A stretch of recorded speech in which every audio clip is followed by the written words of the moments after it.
वो ना लगते, पर वो कह देंगे भाई कि अगर साथ नहीं मिला तो हमको तो चुनाव लड़ना ही, हम चुनाव से क्यों दूर रहें, सारी कुर्बानी हम ही क्यों दें, इस तरह की बातें करेंगे। अब बात कर लेते हैं तेजस्वी यादव की, जो कि मौलाना बुलाने पर, नमाजवादी बुलाने पर भड़क गए हैं, उखड़ गए हैं। उन्होंने हालांकि जवाब में बीजेपी नेताओं को कहा कि भाई उन्हें मौलाना जो कह रहे हैं उनको ये भी समझना चाहिए कि मौलाना का अर्थ विद्वान होता है। क्या है पॉलिटिक्स? देखिए, ये पॉलिटिक्स उनके लिए बड़ा ही फेवरेबल है। आप ये समझिए, उनके मुस्लिम वोट बैंक को कंसोलिडेट किया जा सकता है।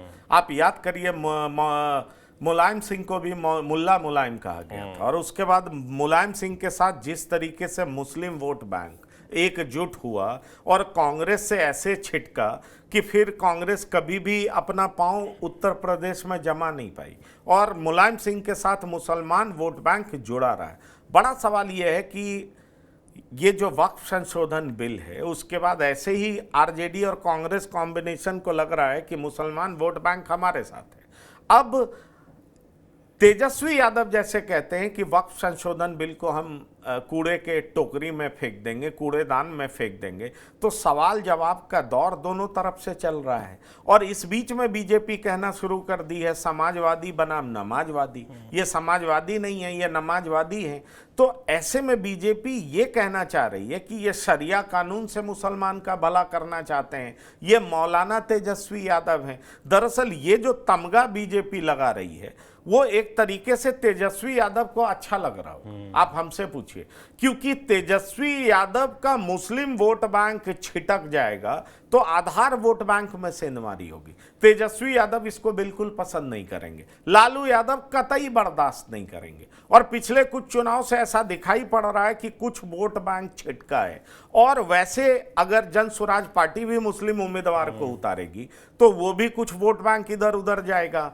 अगर असुद्दीन ओवैसी विरोध में उतरते हैं तो वो भी नुकसान पहुंचाएगा।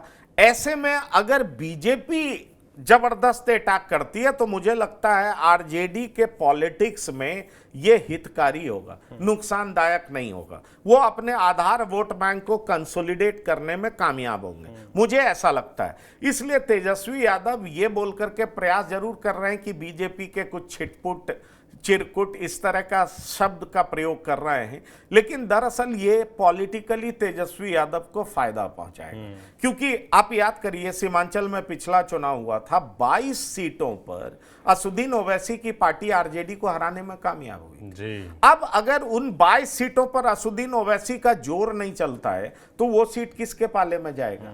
और जितना आप ज्यादा मौलाना मौलाना कहेंगे, मुसलमान वोट उतना ही एकजुट होकर के तेजस्वी यादव को पड़ेगा।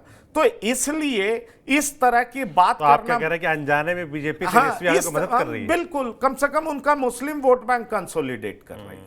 इस बात को आप समझ लीजिए। और इससे उनको मौलाना बोल के इनका भी तो हिंदू नहीं, वही तो है। बिहार में ये एक्सपेरिमेंट हमेशा फेल हुआ। अच्छा। इस बात को आप जान लीजिए, बिहार वो प्रदेश नहीं है। आप इस नाम पे पोलराइज करना चाहेंगे, कभी आप सफल नहीं होंगे वहां पर।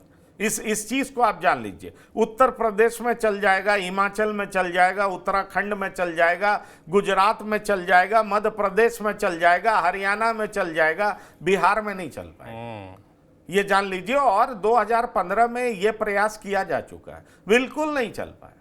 तो ये प्रयास अगर फिर होगा तो यही होगा कि आप तेजस्वी यादव को मजबूत कर रहे हैं, ऐसा मुझे लगता है। और मुझे जितना बिहार की राजनीति का अनुभव है, उस आधार पर मैं कह सकता हूं आपको कि ये प्रयास कतई बीजेपी के लिए सफल साबित नहीं होगा अगर बीजेपी इस पे बहुत ज्यादा एडमेंट होगी। क्योंकि आप देखिए, ठीक है, 12% लोगों ने जेडीयू को तो वोट किया है ना लोकसभा चुनाव में, तो जेडीयू के भी वोटर्स हैं ना जो जेडीयू नीतीश कुमार पर भरोसा रखते हैं। और अगर बीजेपी इतना एग्रेसिवली बात करेगी तो जेडीयू का वोट भी खिसकेगा। मान लीजिए बीजेपी का नहीं खिसके लेकिन जेडीयू का तो खिसकेगा, और इससे एनडीए गठबंधन को दिक्कत होगी। बिहार में रणनीति अलग होनी चाहिए, और इस तरीके से पोलराइजेशन की रणनीति मुझे नहीं लगता कि कारगर बिहार में हो पाएगा। अभी तक का इतिहास तो यही बताता है। बिल्कुल, और इतिहास से तमाम लोग सबक भी लेते हैं और लेने भी चाहिए, और राजनीति पे तो वो और ज़्यादा फायदेमंद साबित हो सकते हैं। बाकी तमाम आज हमने जो बातचीत की उसमें जवाब मुझे लगता है वक्त के साथ ही मिलेंगे कि असदुद्दीन ओवैसी की जो कोशिश है वो उसमें कितना कामयाब होते हैं। मनीष कश्यप और प्रशांत किशोर का गठबंधन हो रहा है, वो कितने काम का साबित होगा। और साथ ही तेजस्वी यादव को लेकर जो बीजेपी ने बोला है वो किसके फेवर में जाने वाला है, ये वक्त के साथ ही पता चलेगा। बाकी